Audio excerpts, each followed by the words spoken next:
Jusqu'à quelle hauteur peut-on chuter en via ferrata? On fait le calcul ensemble. Beaucoup pensent qu'en étant sécurisé sur un parcours de via ferrata, le risque de chute est nul. Pourtant, vous allez voir que la réalité est un petit peu différente avec des risques de chute de plusieurs mètres comme ici. Prenons un exemple concret en prenant en compte ma position actuelle. Je viens de dépasser le fractionnement. En revanche, mes deux longes sont toujours sur la portion de câble précédente. Pour X raisons, j'ai un problème de force dans les bras ou dans les mains.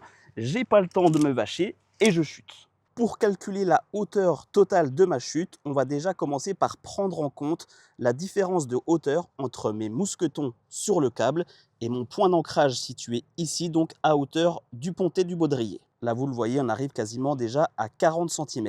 Ensuite, pendant ma chute, mes mousquetons vont venir glisser le long du câble pour venir stopper net à hauteur du fractionnement.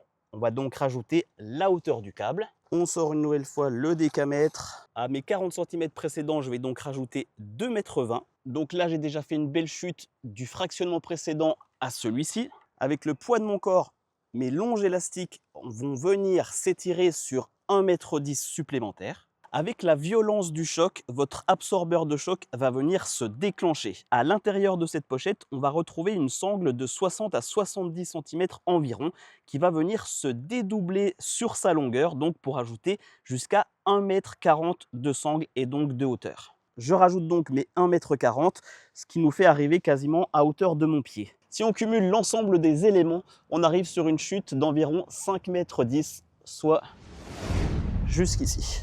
Avec une chute d'une telle hauteur, vous en sortirez forcément avec des séquelles, qu'ils soient physiques, psychologiques ou émotionnelles.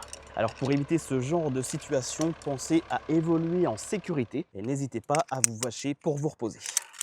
Le but de cette vidéo n'est pas de vous faire peur, mais simplement de sensibiliser les personnes débutantes qu'en via ferrata, le danger est omniprésent.